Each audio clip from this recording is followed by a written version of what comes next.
জানেন, এখন পর্যন্ত 3 বার মরে যাওয়ার চেষ্টা করেছি। আপনি হাসলেন কেন? আমি কি হাসির মতো কিছু বলেছি? আপনার মৃত্যুতে আমার কষ্ট পাওয়ারই বাকি আছে। তবু মানুষ তো একটু মানবিকতা দেখায়।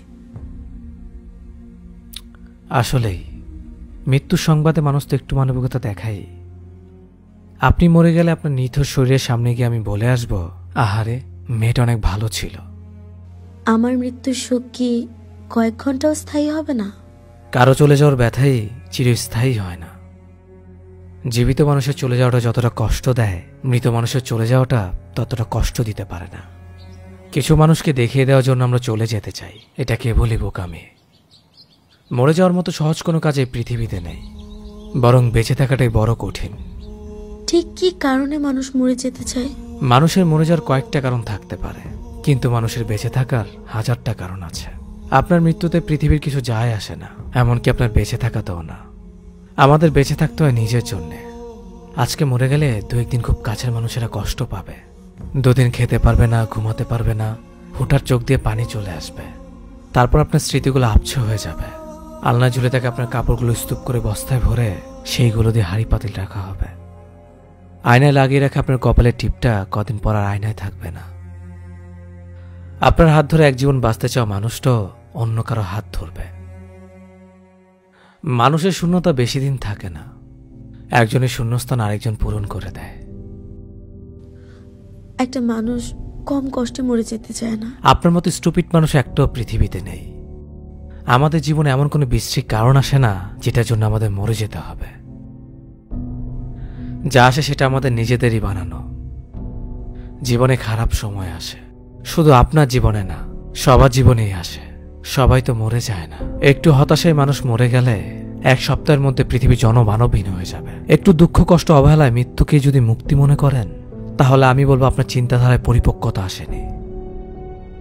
আমাকে এমন একটা কারণ দেখান যার কোনো সমাধান নেই, যার জন্য মরে যাওয়া বাধ্যতামূলক। পৃথিবীতে এমন একটাও কারণ নেই। সমাধানবিহীন কোনো সমস্যা প্রকৃতি সৃষ্টি করেনি। আমার আফসোস হয় ছোট্ট একটা জীবনকে সামলাতে পারেন না। তাহলে পৃথিবীতে মানুষ হয়ে কেন এসেছেন? আপনাকে একটা গল্প শোনাই। বেশ কিছুদিন আগে একটা মেয়ে তার ভালোবাসার মানুষটাকে হারিয়ে সিলিং ফ্যানের সাথে ঝুলে গিয়েছিল। তার মৃত্যুর 3 দিন পর বাসায় জম্পেশ খানাপিনার আয়োজন করা হলো। খানাপিনার আয়োজন করা হচ্ছে এই কারণে যাতে ভরপেট খেয়ে তাদের ভেতর থেকে দোয়া আসে। আপনার জীবনের মূল্য কতটুকু যেখানে মানুষকে খাইয়ে দোয়া আনতে হয়? আপনার মৃত্যুর পরে পৃথিবীর কাছে আপনার কোনো মূল্য নেই। মানুষ মূল্যহীন জিনিস নিয়ে বেশি দিন পড়ে থাকে না। আপনি মরে যাওয়ার সময় ভাবতে পারেন আপনার শূন্যতা সবাই বুঝুক, অথচ মানুষ দিন শেষে নিজেকে নিয়ে ব্যস্ত হয়ে যায়। কারো শূন্যতাই কারো কিচ্ছু যায় আসে না। আপনার একার চলে যাওয়াতে পৃথিবীর একটা কোণও বদলাবে না। You are nothing after death. জীবনে দুঃখ কষ্ট হতাশা আসবেই, এটাই জীবনের রহস্য। জীবনে এমন একটা প্রেম আসে না যখন মনে হয় তাকে ছাড়া আমার বেঁচে থাকা অসম্ভব, অথচ সেই মানুষটা চলে যাওয়ার পরও আমরা দিব্যি বেঁচে থাকি। বছরের পর বছর কষ্ট হওয়ার পরেও একদিন তাকে আর মনে পড়ে না। বেঁচে থাকার এত হাজার হাজার কারণ লাগে না, 2-1টা নির্দিষ্ট কারণ হলেই বেঁচে থাকা যায়।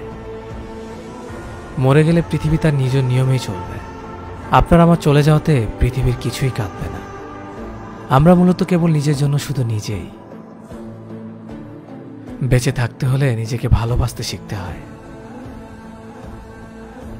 যে নিজেকে ভালোবাসতে পারে না তার বেঁচে থাকার কোনো প্রয়োজন নেই।